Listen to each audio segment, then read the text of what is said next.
Daf Nun, right at the top of the Amud. Continue on with the discussion of the power of the Kohen Gadol on Yom Kippur. Is it considered to be a korban yochid, and therefore, if a tamura was done, an exchange was done, it has a din of a tamura, or do we say no? It's considered to be a korban of a shutfim, since the kapara is not only for the kohen, but it's ba'adoi, ba'ad and for all of the kohanim. Perhaps it should be considered to be a korban of shutfim, and there's no din of tamura. Well, the Torah says that it has to be his own power for achatos. It says it 3 times. So, therefore, it has to be his. Mishaloi maybe. He has to bring it from his own money. The sign was taught in the Bryce Asher Loi. It says Asher Loi, his own, Mishaloi maybe, Veloi Mishal Tzibur.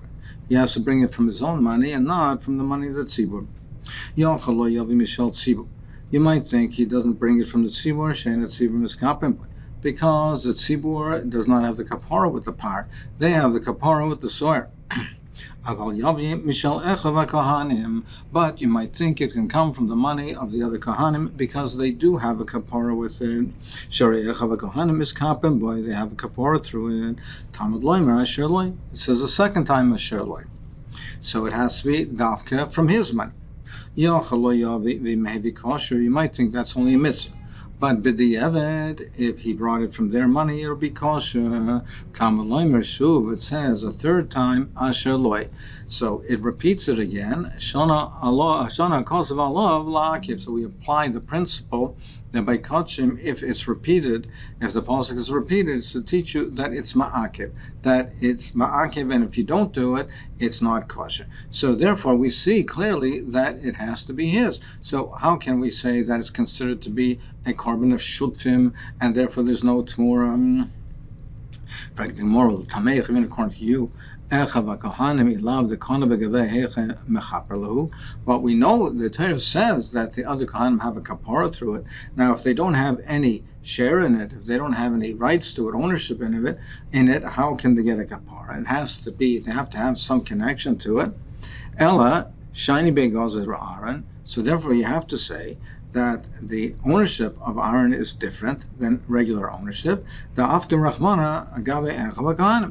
even though he paid for it, even though he brought it, but nevertheless the Torah is mafker it and gives the other kohanim an interest in it, so they have a share in it. So we said for they can have a kapara. So you'll say perhaps here also Gabi Tmur Nami, say the same thing as far as the din of Tmur is concerned. Shiny Begaza the Aaron, the ownership of Aaron is different. Dafka Rahmana, Gabe Echava Kahanim, that the Torah was mafker it and gave a ownership, a share to the other Kahanim. It's considered therefore a korban of Shutfim. So therefore we cannot prove it from there. Dr. Mishnah, continue on with the avodah of Yom Kippur. So the Kohen Gadol came to bring in the kaf and the machta, to burn the kataris and the kodesh kadoshim. So he had to come into the kodesh kadoshim. So he came through the heichal ad shemegi lebein shtei hapareiches hamavdilos bein hakodesh and bein hakodesh kadoshim ubeneim ama, until he got to the pareiches. The pareiches, the curtain that separated between the Kodesh and the Kodesh Kadoshim, and between them there was 2 curtains, and between them there was an area of an amma. So therefore, if we demonstrate it as follows, the Kohen comes in, and he comes in from the ulam, he comes into the heichal, and this is the heichal. In the heichal, you have, positioned in the heichal, you have to the north are the shulchanas. Now there's a shulchan Moshe Rabbeinu, but Shlomo Melech also made an additional 10 shulchanas.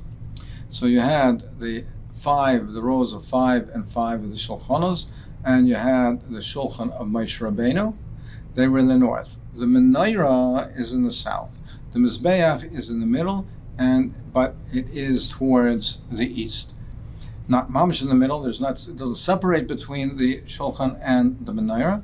It's in the midpoint, but it's moshuch klape mizrach. So the Kohen Gadol comes in through the ulam. He comes through the heichal. Then he's going to the Kodesh HaKadoshim. Now, according to this Tana, we'll see in the Gemara there's 3 versions, but according to this Tana, there was 2 curtains. We'll see why in a moment. So there was one entrance here in the south, there was an entrance in the north. The curtain was pulled back on the south side, the outer curtain, so that he can enter here. And according to this Tana, he came in, and we'll see in a moment, he came in on the area over here on the south. He went between the curtains, and then he came in the north into the Kodesh Kodashim where there was Arna Kodesh. Why were there 2 curtains? In the first Beis HaMikdash, there was a wall. The wall was called an amatraxin. It was called an amatraxin. Why was it called an amatraxin? It was called an amma because it had a width of an amma. It had a width of an amma, and that was the width of the wall, and it was called an amatraxin. It was called an amatraxin, which means inner and outer. Part of it was on the inner end, and part of it was on the outer end. So that's why it's called traxin, which means within.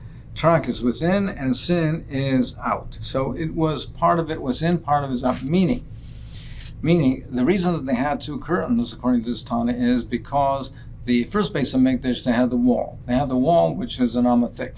Now, they were not sure that if the makam of this wall, was it part of the Kodesh or part of the Kodesh Kodashim. So they didn't know what status it had.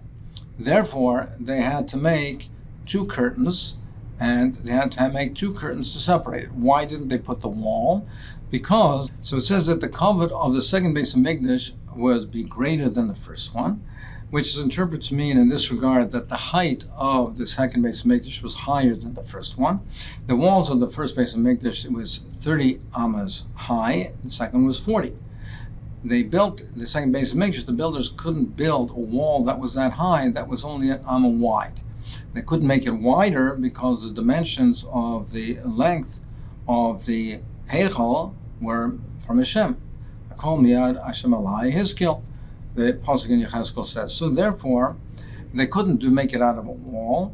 They used a precedent, therefore, to use a pareichas. The pareichas was in the Mishkan. Now, as Taisus explains, the pareichas they learn out is lahavl bein kodesh. The Torah says that the pareichas is to be mavdal, and the pasuk says is lahavdel v'hivdal pareichas lachem bein kodesh u'bein kodesh kadashim. Therefore, the pareichas had to be something that is divided. Agav Taisus learns that the amatraxin, he has a different shot on amatraxin. He learns that it is something which means from a lotion of truka goli, means to close the gates, cover up the aron. It covers up, it conceals the luchos that were in the aron in the Kodesh Kodashim. But Taisus therefore explains that since the pareichas had to be something lahavdil, it had to be at the point where it's mavdil. Therefore, they had to have 2 curtains. They had to have one which was in the outer, and one was in the inner, with the amma between them.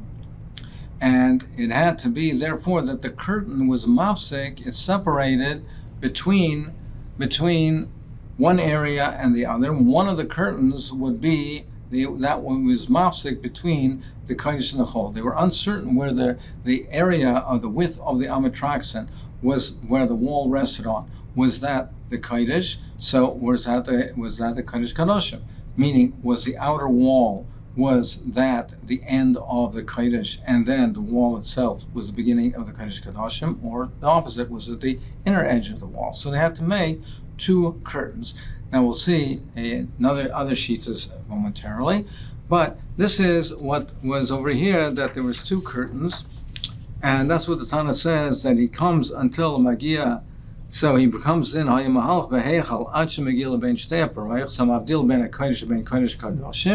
comes in until he comes to the curtains, to the 2 curtains that are mavdil between the Kodesh and the Kodesh HaKadoshim. But Rav Yosi Aimer loy haisa shemal parachas achas bilvad. He says no, there was only one curtain. There was one curtain, according to one pshat and Taisus, there was only one curtain with the thickness of an amma. It had the thickness of an amma, and there was only one curtain. But he learns that, as we'll see in a minute, he learns that there was only one curtain. Shenemar v'hivdil haparaychas lachem ben hakodesh ben kodesh kadoshim. It says haparaychas, that there was one paraychas, and it had to be mavdol ben the kodesh and kadoshim. So he holds that there was only one. So according to the first pshat and Taisus, it had a thickness of an amma.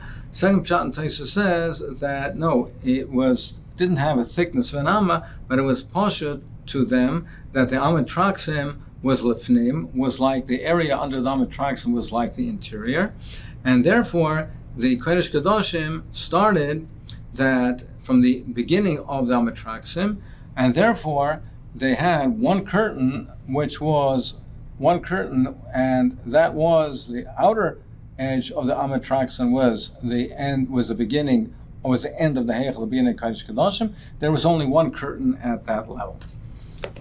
So that's the machlekes. Let's see the Gemara. Zok the Gemara, Shaper Kamerlo Rabbi Yossi Rabbanon. He said Rabbi Yossi had a good taina. He says it was only it's v'vdil hapareches. The pareches was mavdil. So l'chayra he has a good raya that there was only one pareches. More answers. Rabbanon Amrlav. They'll answer Hanim Yilam Mishkan. Yes, that's true, but that pasuk is referring to the Mishkan. Aval b'mikdash sheni, in the second base of Mikdash came until they have Amud Traxin. The second base of Mikdash did not have the Amud Traxin, as we mentioned. B'mikdash Rishon hu dahavoi, and it was only in the Mikdash Rishon. So why was that in the Mikdash Sheni that they had two curtains? The Rabbanan in the second base of Mikdash time, the second base of Mikdash, they were not sure what the area with the wall the Amud Traxim was built on, what status did it have. They were stopping with the level of Kedusha. They were not sure it was like the inside or the outside, and therefore they had to make two.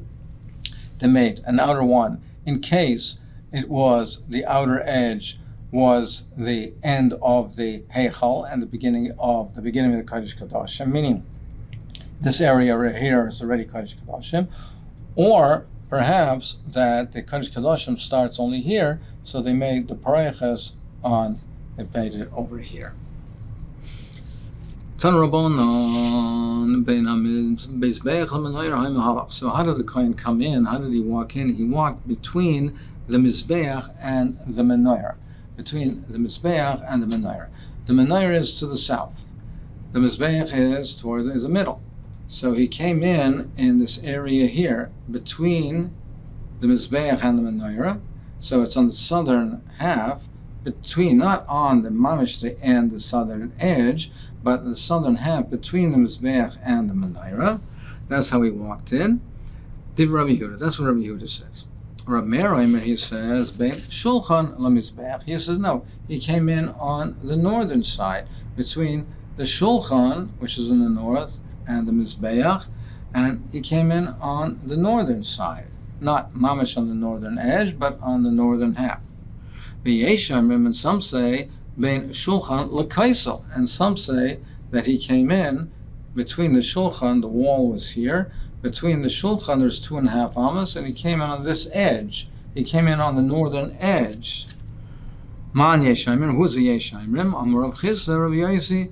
It's Rav Yosi, Amar Pischa B'Sof and Kai. It's Rav Yosi says there was only one curtain. There was only one curtain, and that curtain had the Pesach to the north. So according to Rav Yosi, there was only one curtain. The curtain was folded back, and therefore the entrance was on the north. Now everybody is maida that when he came in, he actually came into the Kodesh Kadoshim. He came in on the northern side. The northern side is more choshev. He came on the northern side. Rav Yosi says there was only one curtain, so it stretched from the south end to the north. It was folded back with a clasp folded back on the north, and he came in on this edge, and he came straight in. That's what Rabbi Yosi holds.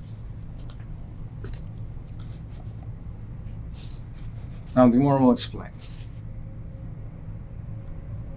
So Rav Yehuda Amar Lach, Rav Yehuda, so we said, Rav Yehuda said, how did they enter? So Rav Yehuda says it's between the Mizbeach and the Menorah. They came in between the Mizbeach and the Menorah. Rav Yehuda Amar Lach, Pischim B'Daram Koy. He said that he came in through the south. And he came from the south. So he came on the south side. He came, as we said, that he came to the south, between, Rabbi Yehuda says, between the Menorah and the Mizbeach. So he said between the Mizbeach and the Menorah, that's on the south side. He came in on the entrance that's over here, walked through the curtains, and then came in through the north. That's what Rabbi Yehuda says. He says, Pischa B'Daram Koy. Rameir commands fairly. Now, Rameir, who does Rameir hold like? So Rameir says he came in, Rameir says, between the Shulchan and the Mizbeach. He came in on the north side between the Shulchan and the Mizbeach. So what does Rameir hold? Rameir commands fairly. Ik Rabbi Yehuda fairly, Neil Rabbi Yehuda. If he held like Rabbi Yehuda, then come in like, if he came in like Rabbi Yehuda rather, say come to the south like Rabbi Yehuda and come in this way. So if he holds like Rabbi Yehuda, Neil Rabbi Yehuda, and Ik Rabbi Yosi Svirle Neil Rabbi Yosi, and if he held like Rabbi Yosi, then come in like Rabbi Yosi, straight to the north. Come in straight to the north. So, who does he hold? Who does he hold like?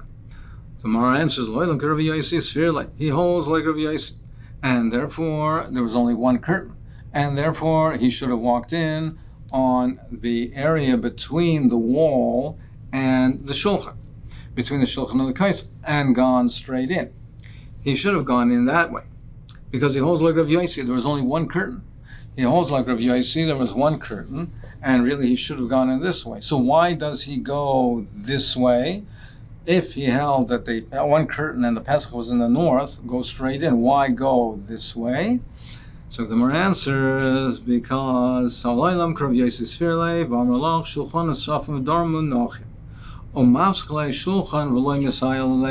he can't get in.